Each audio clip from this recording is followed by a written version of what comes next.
Good afternoon, everyone. It is such a lovely privilege to be here, and it has been so nice to feel the warmth of human interaction. After a couple of years of doing talks where you're staring into the virtual abyss and you've no idea who you're talking to and how they're feeling about it, it has been so nice to be around other people and hear their ideas and have the coffee chats and have the walking to the pub chats and experience the miniature country chats and get on the plane together, etc. It's been so good. It was also quite nice to be coming at this point in the conference because, thankfully, I had the opening ceremony? Okay, I hope I can speak better than that for the rest of the talk. Where we had Stein and his colleagues telling me the importance of breathing, and that has really helped me this morning as I was nervous about this talk. And also the potential for dancing. Well, maybe if we have time, we'll dig out a reel. And then also, I really am appreciative of Matt, because he told me it was okay to completely mess this up. I'm hoping it's not a complete failure, but there may be mini failures in along. So thank you to that, and thank you to all of the colleagues that I've talked to during the past couple of days. And as you'll see, some of them pop up within this talk. So, what's the talk going to be about? I'd like to give you a sense of direction. So, instead of the Flying Dutchman that we experienced in the opening ceremony, I'm going to ask you to fasten your seatbelts and board the Flying Irish Woman. I have a tendency to go quite fast. I will try and keep that as a slow down. I am going to try, though, and give us a little bit of time for questions at the end, because I really want this to be a discussion, and I'm really conscious that people have 2 o'clock sessions, and I don't want those people in the 2 o'clock sessions missing their audience. So we'll hopefully have a little bit of time. Liana's going to keep me right. So what are we going to talk about today, or what would I like to talk to you about? Well, first thing is, I'm really going to talk about that idea that psychology and education, and particularly within gifted education, have very entangled histories. When we think about Binet and Terman and the influence that they had on intelligence literature, and then the influence that that's had on education, and particularly the influence that has had on gifted education, it really is already established that these two disciplines should be talking to each other, and maybe need to talk to each other a little better. We've also had a big movement within education, a progression towards evidence-based practice. Now, you'll have lots of people telling you, but I know what works in my classroom. And that's good, you do know what works in your classroom, but sometimes if we want to share our practice, we have to evidence-base it. And particularly when we're talking to policymakers and wanting legislative change, we need to be evidence-based in terms of what we're saying, what works. A couple of years ago, when I joined my previous institution to work in the school that I was working in, I was brought in to do huge curriculum change. Now, I was in an institution that is very old and very established, and they had done things the way they had done things for a very long time. And I came in as this young whippersnapper, and I said, oh, we're going to do all of these things differently. And lots of people said, and why? Now, it wasn't that I was throwing the baby out with the bathwater. There was lots of really great stuff going on that we wanted to keep, but we did want to make some changes. Because the reality is, particularly within higher education, our graduates are going out into constantly changing worlds. The kind of jobs that are available to them, the skills that they're going to need are going to be so agile. So I was coming in saying, we need to do some of that great core stuff you're doing, but we might need to change some of the skills that we're teaching along the way and some of the knowledge that they need to do. And probably most importantly, we need to make sure that they're agile in what they do, that they're able to change gears when needed. Nothing has been more apparent than in the past 2 years about that. So when I came in, and I don't know if you know the idea about Napoleon's third. Half the people are like, yay, the revolution, I'm coming with you, Niamh.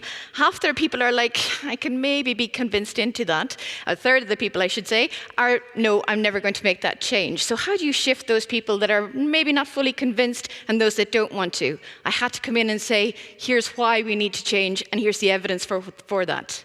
It isn't just because I want you to do it. I'm good and I'm convincing and I'm persuasive, but I'm not that good. To have real change, you need to have the evidence-based.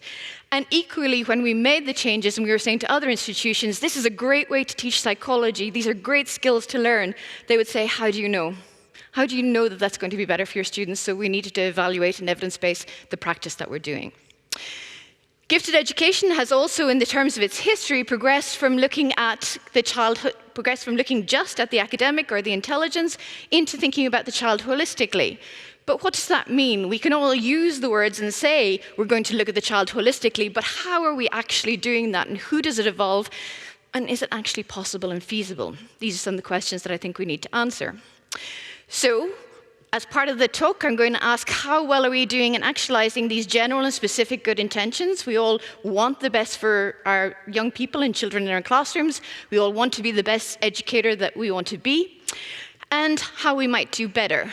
And yes, I said we, because it's not for other people to make the change be the difference. You are part of the difference, and what is the thing that you can do? So we'll come back to that later.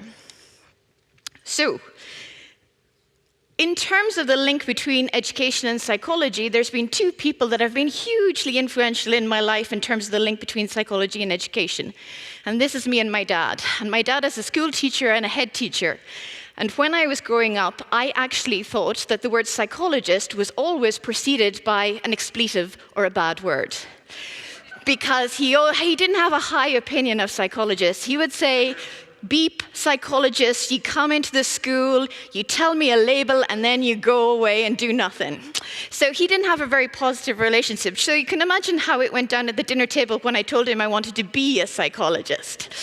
So in doing that, we then have, and we have had, so I've been, because Desiree's outed my age, okay, so nearly 30 years as working in psychology, so that's been a lot of dinner table discussions about how we can come together.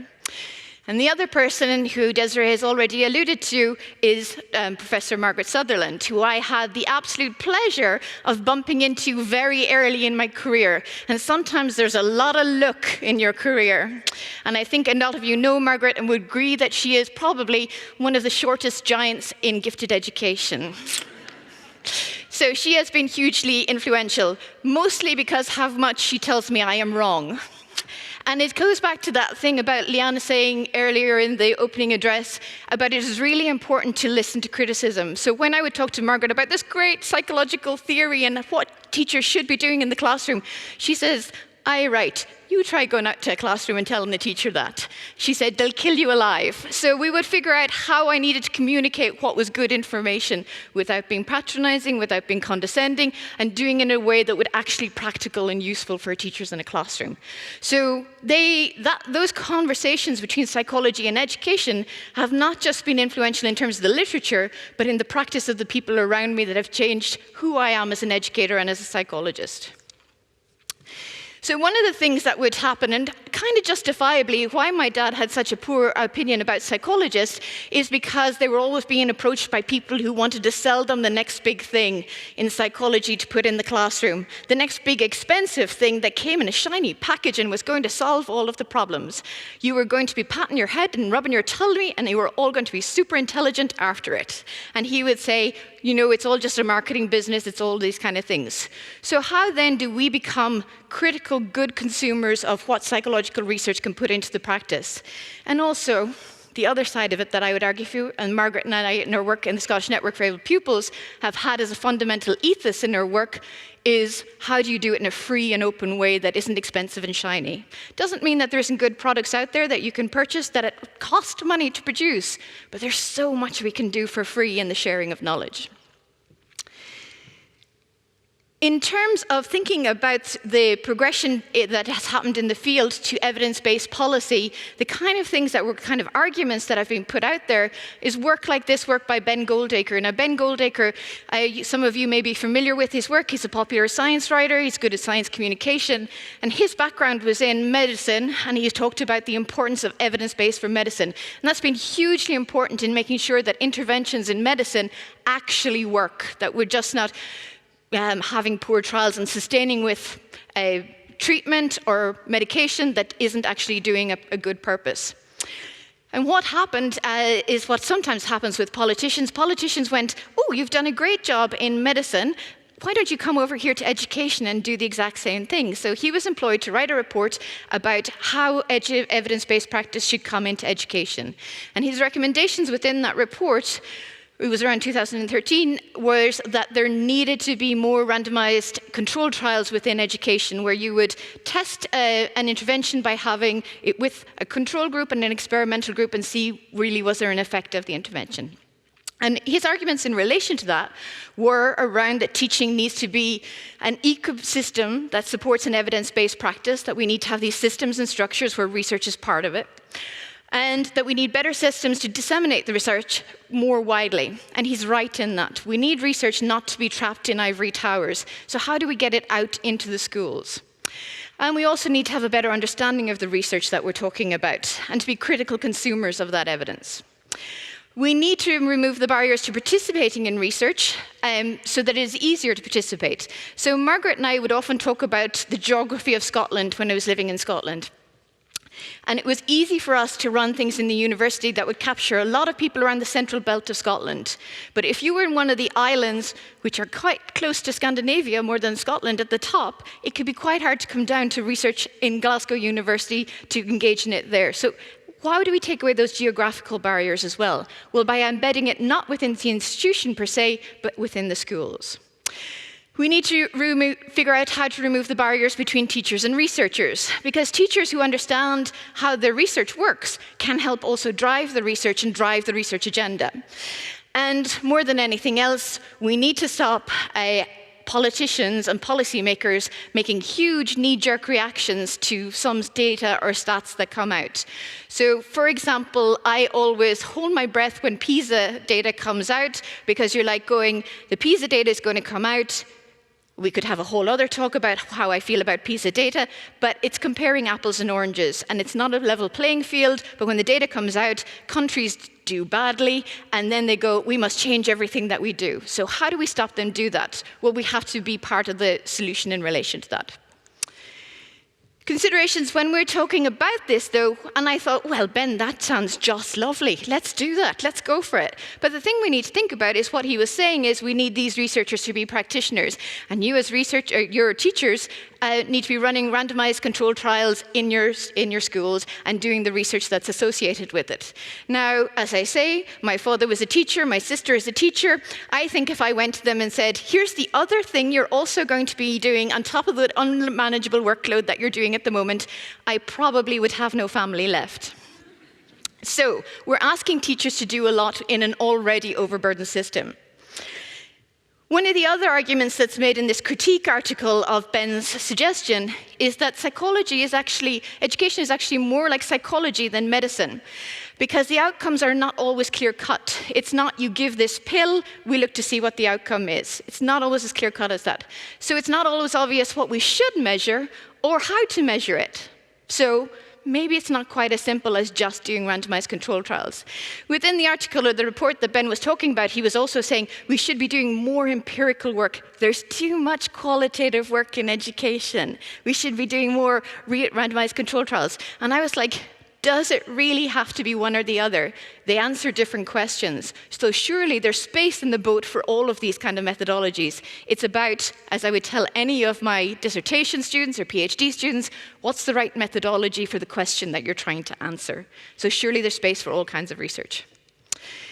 One of the other things we have moved to, and that there's a bit of a challenge embedded in, is this idea that we do want to look holistically at the child, which I fully embrace. But the issue is that if you're thinking about that, sounds great, it really makes sense to me. You want to look at the holistic view of the child.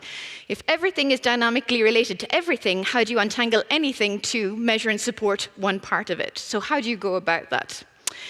If there's PhD students or master students in the audience, there's going to come a time, if it hasn't come a time already, I know it's already come for Catherine, Margaret's student, because we were talking about it, where you fall in love intellectually with a theorist. And you just think they're a god and that they have an answer to everything, and that if everybody listened to that theorist, that researcher, everything would be solved. And that love affair is sweet and beautiful until you try and apply it in your PhD. And for me, that was Urie Bronfenbrenner, whose work I still greatly admire and use, but I enthusiastically did my literature review, and I was like, this is where we need to go. And then I was like, yeah, but how do I do that in the classrooms that I'm working with? How do I go about it? And my head literally exploded in trying the effort of doing it. Thankfully, I achieved it at the end because I'm standing here with the PhD, but it was a difficult journey. So let's look at that journey ourselves. So you've all got a piece of paper, you've got all a pad. in your bags that you got from ECHA, and you've got a pen. So we're going to do a little task. So get your pen, get your paper. I can feel Colm O'Reilly from Ireland rolling his eyes at me from here, but it's a short task, Colm. It's a short task. Right. Everyone got their pen and paper? Yes, I am going to wait and pressure you into taking it out. Okay. Right. So here's what your task is. I want you to take your page, and I want you to draw a triangle.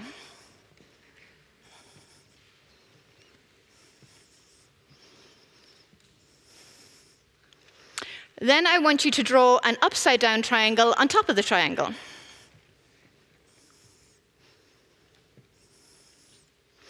Then I want you to draw a large circle.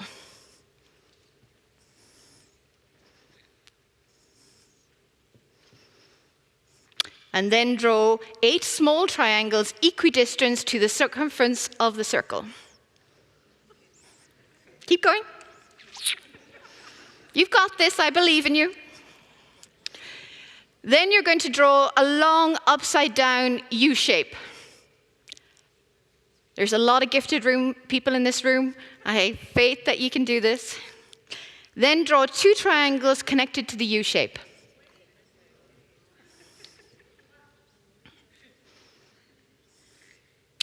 Then draw a line across the opening of the U shape. And then, last but very importantly, draw 3 parallel vertical lines underneath the final line. Okay? Right. You see, you thought you were going to have lunch and sleep in this dark room for an hour afterwards, but no, you got an Irish woman, she makes you do stuff. So is this what you got?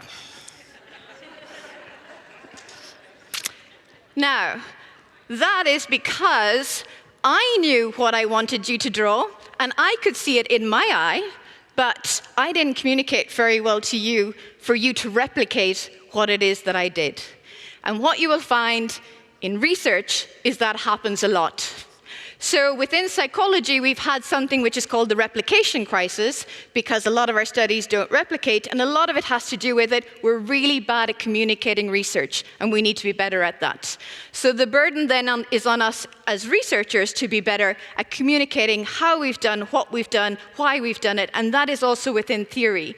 Often when you're right in the center of something, you're really bad at explaining it because you can see all the detail around it. And we need to make sure that we're communicating in really clear and accessible ways. So imagine you're a teacher now trying to reproduce, either because they've said you need to bring research into your classroom, you're a teacher trying to reproduce a complex statistical analysis, or to put a theory into action in your classroom, only from the description in a research paper in a book. Now, I could hear some rumbles over here when they were doing the drawing, and they wanted to say, but where's my circle? Well, and I ignored them, because if you are dealing with a research paper or a book, there isn't that person to ask for clarification. There's a really good paper, or instructions for writing in a journal called Nature, which is one of the peak journals that you want to get into if you're a psychologist or a neuroscientist. And they say you should write as a researcher for a 7-year-old. Because lots of people think to be academic, you have to use very fancy language. Actually, to be a really good academic, you should use accessible language that people can engage with. And you can see why things might go a bit wrong, or why we need to consider carefully the bridges between theory, methods, critical interpretation, and practice if we want to effectively enhance educational provision. So, how do we make the sum greater than its parts? So a couple of people have been working on this and trying to figure out where it's gone wrong and why it's gone wrong. And one of the people who I really like who's talking in this area is the idea of not only looking at psychology in education, but going even a bit further, looking at neuroscience in education and how they can meet and inform each other. And that's a guy called Paul Howard-Jones in the UK. And he does some really nice writing. I like him because of what he says, and I like him because of how simply he says it at the same time. And he says if we were to understand the cultural difference to be traveled between neuroscience and education, because you have to remember, I've worked with colleagues who are literally looking in a scanner and seeing what parts of the brain light up when you're engaging in learning. How does the findings that they have compute to my dad in the classroom in what he needs to know and how those two pieces of information come together? and the biases that distort communications along the way. Maybe support a dispassionate assessment of the process in developing the bridge between these diverse disciplines and what's needed to complete it. So you have two fields or two camps within this literature, and there's some that say the distance between neuroscience and education is just too great. We shouldn't even try to bridge it. It's an impossible bridge to build. And then there's others that are saying it's too important a link to ignore. I'm with the it's too important to link to ignore, and that we need to figure out how to communicate those things. So what you have, though, is that in trying to communicate, sometimes that stuff gets distilled down and gets simplified, and it becomes neuromyths. It becomes problematic neuromyths that invade education. And where do the neuromyths happen? I love this quote: sincere but deluded fixation on some eccentric theory that the holder will absolutely be sure to revolutionize science and education. And it is, people do it with the very best of intentions, and also with a lack of time, a lack of understanding about what the actual detail is, and the detail is important. So what are the barriers to accessing this information? Why doesn't it work in the way it is? So if we think about it as psychology and neuroscience and education as sitting on different islands, who has access to those different islands? Who holds the knowledge? And is it all situated in one place? And even for the people living on that line, is their language different to ours? So neuroscience and psychology use a lot of terminology. So how do we get around that terminology so it doesn't paralyze people into inaction in terms of making sure it happens within their classroom? Who's allowed to have a boat to access that information? And are they very small, very expensive boats that only travel occasionally? And how do we get more people on those boats and get that information moving? If you think about one of the myths that, or you look at the example of how one of these myths can get into education, I'll digress a minute. One of my favorite photographs of Piaget, who had a huge influence on education and developmental psychology, is Piaget as a much older man sitting in the middle of his office. And I don't know how he got in, because he's literally mountains of books everywhere around him, and it looks like he's just been plopped down in the middle. And I always show that one to my students, because I say, when you're having a go at Piaget's theory, please check to make sure you're not looking at his first theory. Look at the progression of the theory and how much it changed due to criticism and interaction with others, how much it developed and it grows. Research is not static. It changes and it moves. So we need to make sure that educational interventions aren't, okay, here's what the research is finding, that's our new educational intervention, full stop. Research will change and move and grow. If we think about one of the myths, or one of the things that we need to think about within education, there is a lot of neuroscientific research about the importance of brain development in the 0 to 3. But when we're thinking about all of those infancy and the importance of infancy, we tend at infancy not to regard the mind and brain as being distinctly different. But developmental research indicates that children, as they grow older, may indicate a bias towards the mind and brain. We understand and know that our beliefs about the mind and brain shape the relationships we have, and our notions about free will, about what can change and who can influence change within our lives. This may lead us to believing that brain development is less open to influence, more biologically programmed, and provides a stronger constraint on learning, which means that as educators, what's our role? How can we impact change? So it can close down where we can feel we can make change matter.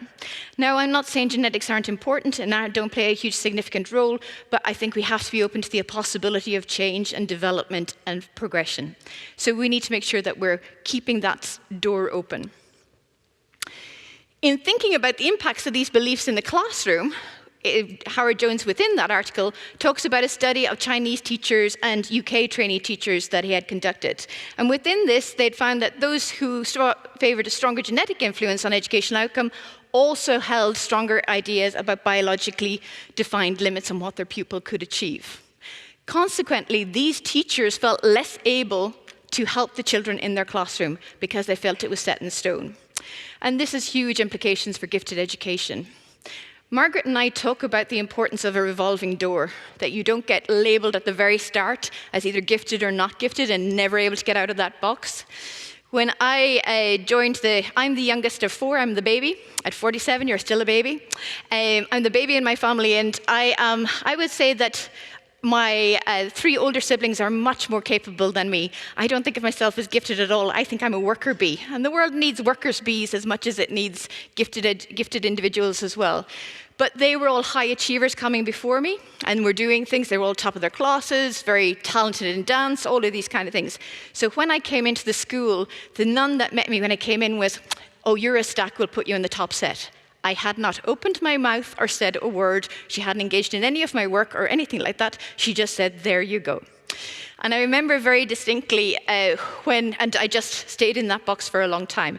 And when I got up as far as secondary school, I was in the higher class for mathematics and doing absolutely fine. But when I changed from my 3rd year of secondary school to my 4th year of secondary school, I don't know, something fell apart, and it was like the maths teacher was speaking double Dutch, and I felt lost and disillusioned and scared and a failure. And I didn't know what to do, and I was sitting in this class panicking, and I was literally thinking, I don't want to go to school tomorrow. And at that time, my dad would pick me up because he was a teacher from school, and we lived way out in the countryside. So this one day, I was about 13, 14, and I got in the car with my dad, and he pulled out of the school gate, and I exploded crying. It just got to me. I'd had enough, and I was broken. And my dad turned to me, and he's going, "Is it female problems? We'll be home soon. Your mother will talk to you."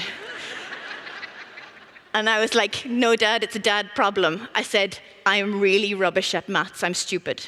And he pulled in the car and he says, "Why do you think that?" And I said, "I don't know what's going on." And he said, "I'm sure you're not stupid. I'm sure there's a solution. Why don't we go and talk to the school?" He said, "But let's, because at that stage I was like, I'm never going back to school again." And he was like, "I don't think that's the solution." So we went in, the school moved me into a different set for a little while. And for some reason, a couple of months later, I went, "Oh yeah, I get it all again." And I moved back up. And that revolving door and acceptance of the school and acceptance of my parents, that there was a time when I just had a little trough and that I could go in a different direction, was really, really important. Our perceptions of who is and isn't gifted are really informed by our own biases, and we need to check those biases on regular occasions. In terms of there's no quick solutions, neuromyths have flourished because they're often quick, likable, easy to implement solutions. The reality is, and I've talked to a lot of people at the conference about this, is that educational enhancement takes time and it takes money. And I love the concentration on this face when she's doing this task. Research is dynamic, not static. This is actually, for those of you that noticed, where I lost my train of thought earlier. Now I'm coming back round. So in the sense that research is dynamic, not static, it does change over time. And the myth from 0 to 3 years is a critical period. It is. And you see, the great thing about neuromyths is they have basis in fact. It is a really, really important time for brain development. The difference is it's not the only important time for brain development, and that we need to know the subtleties of the research and the subtleties of the difference. So we need to think about not just about the time, but the time and the context. And when you look at all of the research that's been done on these early interventions, as it's progressed, it's got a lot more complex, a lot more nuanced about what it is. And later on in more sophisticated research said it's not just as simple as the first 3 years of life being important, but there's things about the context that are really important too, about how interventions will work and where they'll work from. And there's also, you can't just intervene within the first 3 years of life, not solve the systematic issues of poverty, and think that's going to solve everything. You have to solve the bigger problems as well as the individual problems. So, what are the proposed solutions? Proposed solutions are researchers and practitioners working together early in the process to identify mistranslations and work together to develop effective solutions. Now, this is a picture of me out in a nursery with Margaret donkeys years ago. And I would say, hands up, I would have been guilty of thinking I was collaborating with a school or a nursery, but what I actually went in and did was I went in and did what I needed to do, and then I went out and did what I needed to do. There was no real or meaningful collaboration about how the research should be formed. They didn't inform how I set up my questions. They didn't impact in how I understood my results. I did my thing. They did their thing. We were working in collaboration, but we were working as separate parts, not as the sum of the parts. And we need to move to a different way of doing that. Collaboration will be greatly needed if we wish education to be enriched, or rather than misled, by neuroscience or by psychology. So that was Paul Howard-Jones talking about that in 2013. Maybe we've gotten better by 2021. Maybe we've solved a lot of these problems. No, we're still having the same conversations. We're still talking about the same things. If educational neuroscience is to move forward and emerge as a distinct discipline in its own right, traditional boundaries and methods must be bridged, and an infrastructure must be in place that allows for collaboration and productive change. So we need to think about still these bridges that we're building.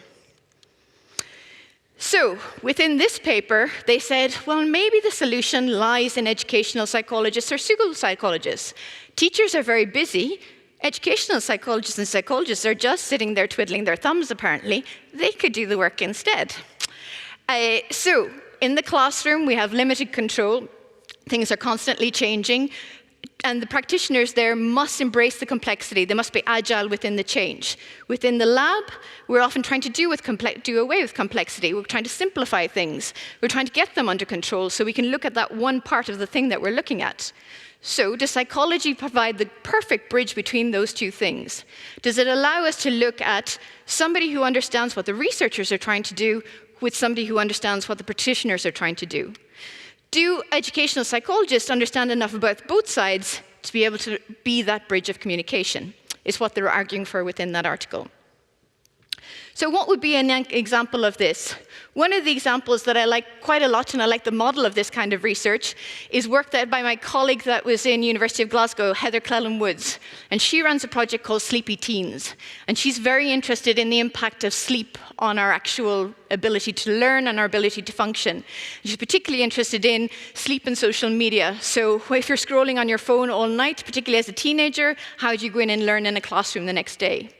And what she was saying is if she goes in, she can write as many papers saying there's a relationship between those two things. And she can tell teachers, tell your students not to do that. It's like your granny telling you, please don't wear that short skirt. It's an old person telling you what your behavior should be. So what she's done instead is she's gone in with whole school approaches. So she has the school and the students actually research it themselves. They come to the understanding about what the effect is in sleep. They measure their own sleep. They measure how it impacts on their learning. And they themselves are the researchers. They take ownership and autonomy for it. And the research is then embedded in the school. And the school, with the students involved, develops a policy around social media use, etc., things like that. So that's a positive way of thinking about it. These are lovely communities of practice, and this is again what they recommend in this research as a way of bridging this. One option is to adopt a school research approach similar to teaching hospitals, where school personnel are actively involved in designing and conducting experiments to provide real-world evidence base for practice.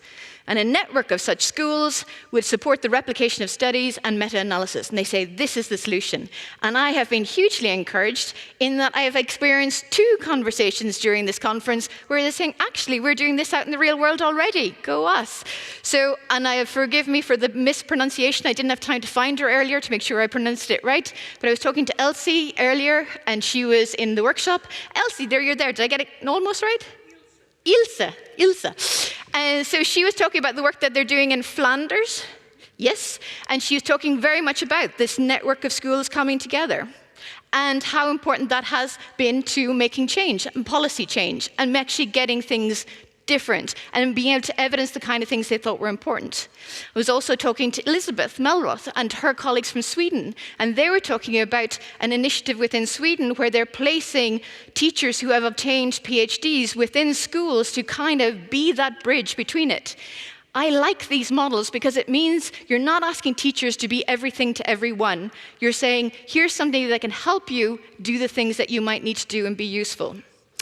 The issue with both of these is these countries have agreed to the funding of these models, have agreed to the space, because when I was talking to both people, what they said was what was important in this was the space for reflection, the space for conversations.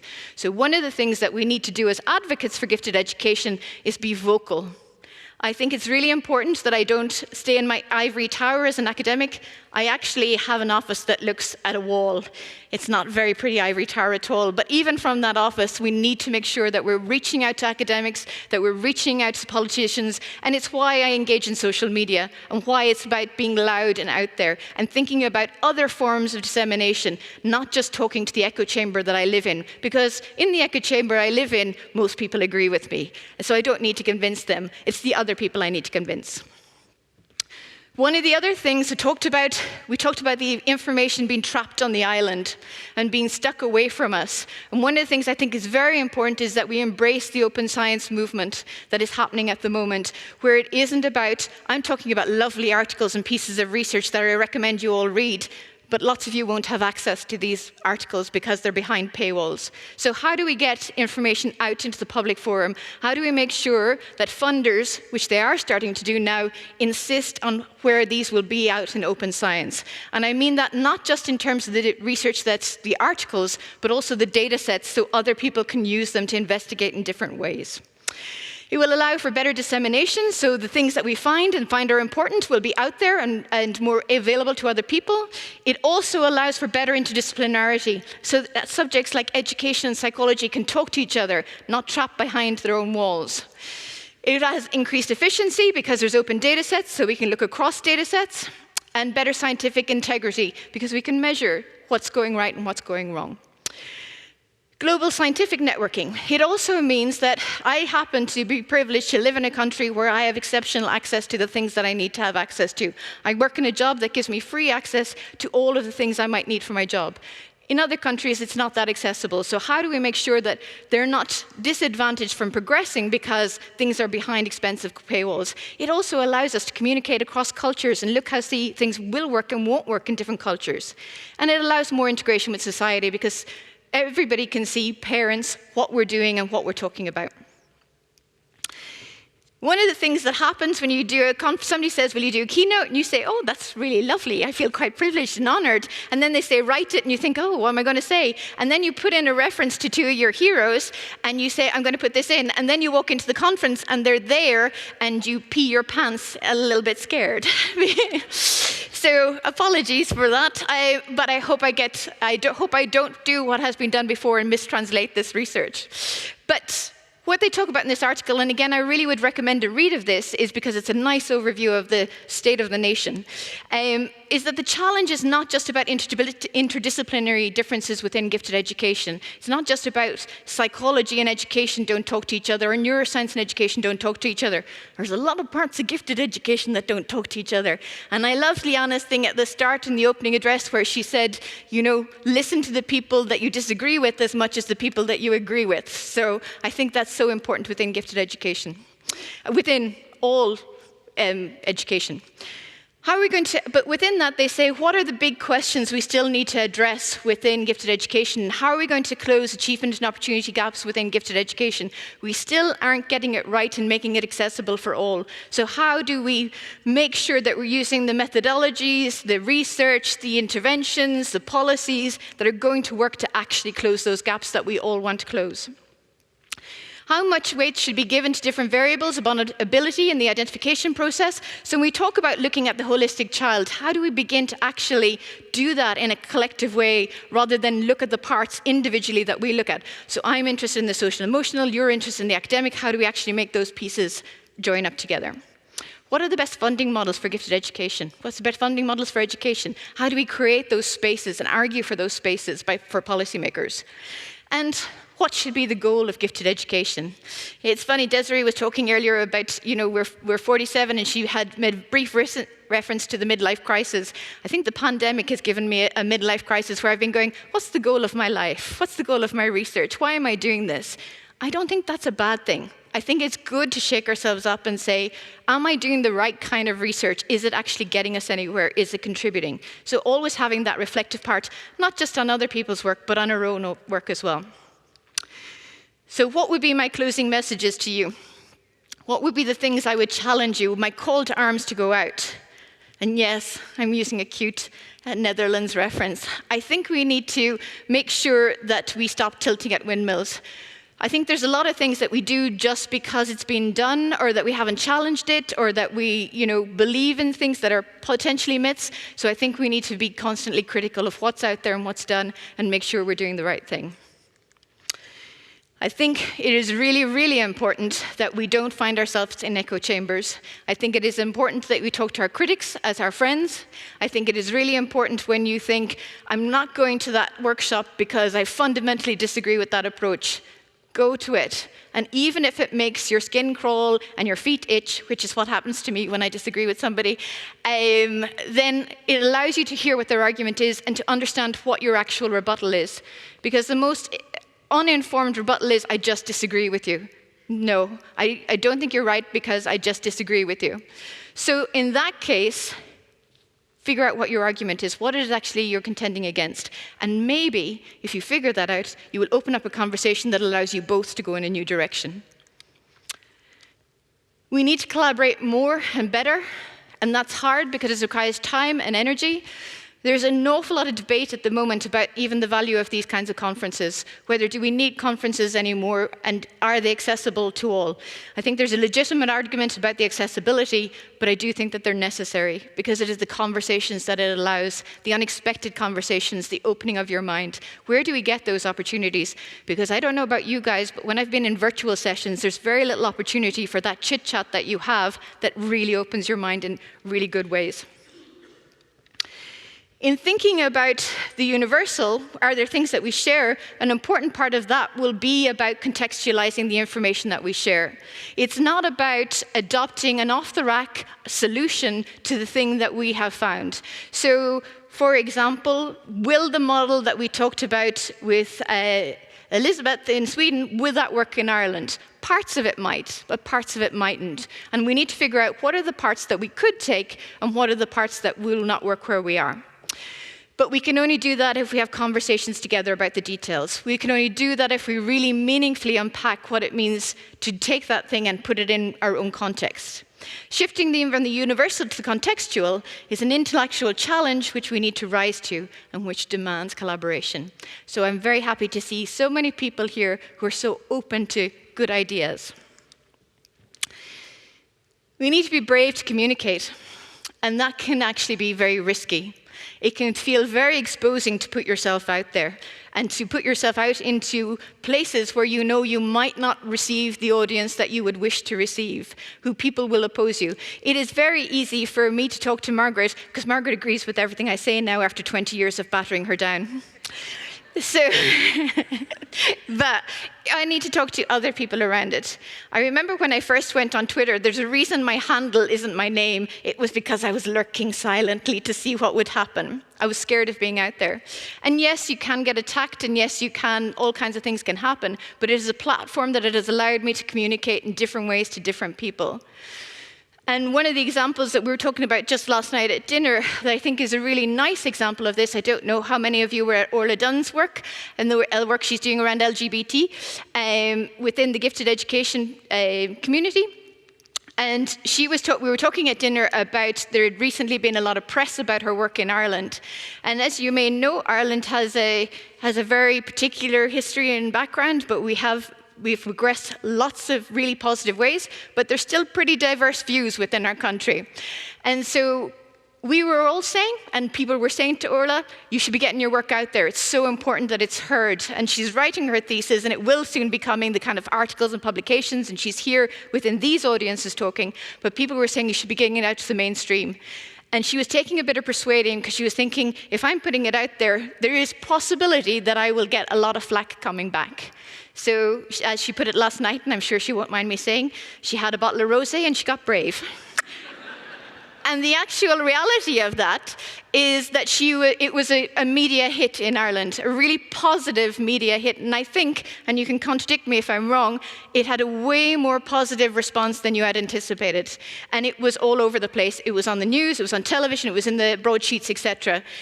That's going to have reached young LGBT children who heard that radio program, who saw that article, who said, I am accepted and I'm seen, in a way that, God bless your thesis, is going to not be read by them. We know this. So it is really important that we use different channels of communications. Now, the first time I was on Twitter, or I'm sure when you were putting that article out, it feels like you're sticking pins in yourself because you feel so exposed. And other people are maybe sticking a few pins in too. However, if we're brave and we put it out there, you've no idea the impact that you can have beyond the academic field, beyond the education field, that is really important. So, what's my final message to you? We need to be part of the change. I ran a very large team while I was at Glasgow, and they would come to me and they'd say, this thing is wrong, Niamh, this thing is wrong, and it's all terrible, and it's all difficult. And I would say, yes, I hear you, I hear your woes. And then I would say what my father used to say to me when I was a child that drove me bananas. I would say, but what's your solution? You've told me your problem, but what's your solution? And I'm going to get another name terribly wrong. Rihanna, that was in the workshop with me on the first day, said to me a thing. She said that when she was small, I'm going to steal her story, but I told her I would steal her story. She said she was small, she saw an article on the news about the seals being killed and Greenpeace going in and painting the seals so that people couldn't take the seals for their skin.